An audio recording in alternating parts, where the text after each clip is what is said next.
என்னம்மா காசு எடுத்துட்டு வந்துட்டியா? போயிட்டு வந்துட்டேன். உங்க மகன் 5000 ரூபாய் அனுப்பியிருந்தாங்க, எடுத்துட்டு வந்துட்டேன்.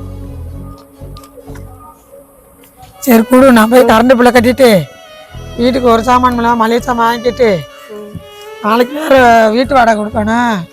நான் கடைக்கு போயிட்டு வரேன், அதுக்குள்ளே இந்த வாசலை கூட்டி வை. சரிங்க.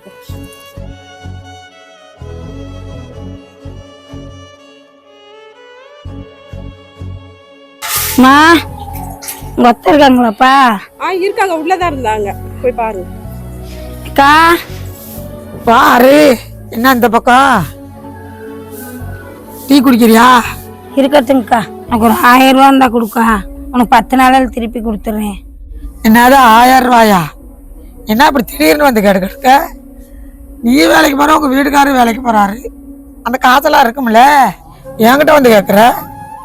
அவருக்கு மேலுக்கு முடியலக்கா, அவரை பார்த்துக்கிட்டு நான் இருக்க வாசி நானும் வேலைக்கு போக முடியலை. இந்த லோனுக்காரன் வந்து கண்டபடி பேசிட்டு போயிட்டியா அக்கா, நாளைக்கு தரேன்னு சொல்லிவிட்டேன். காலையில வந்து நின்றுக்கிறியாக்கா, அதாக்கா அவங்கள்ட்ட கேட்டு வந்தேன்.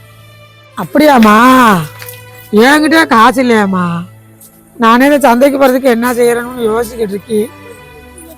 நான் வச்சுக்கிட்டு உனக்கா இல்லைன்றி, என்கிட்ட இருந்தால் கொடுக்க மாட்டேனா சொல்றி? சரிக்கா, நான் வாரிக்கா. சரிம்மா, நீ வேற ஆட்டையாவது கூட கேட்டு பாரு.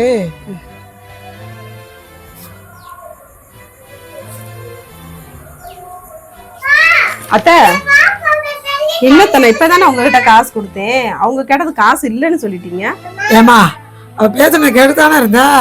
அவ வீட்டுக்காரருக்கு சோகமலையா, இவளுக்கு வேலைக்கு போலையா, இவ அவருக்கு என்னைக்கு சவரியமாயி இவங்க வேலைக்கு போய் நம்ம காசை என்னைக்கு கொடுக்கறது? ஏத்த, அவங்க ஒரு இக்கட்டான சூழ்நிலையில தானே வந்து காசு கேக்குறாங்க, கொடுத்தாதான் என்னத்த? எங்காரு எனக்கு காசு கொட்டியா கிடக்கு. காசு யாருக்கு கொடுக்கணும் யாருக்கு கொடுக்க கூடாதுன்றது எனக்கு தெரியும். உன் வேலையை பார்த்துட்டு போ. ஆமா, உங்களெல்லாம் திருத்தவே முடியாது. ஆமா, அவங்க வீட்டுல சோகமலாட்டி இங்க வந்துருவாங்க காசு கேட்டு. இவர் இப்ப எப்படி குடிக்காம இருக்காரு?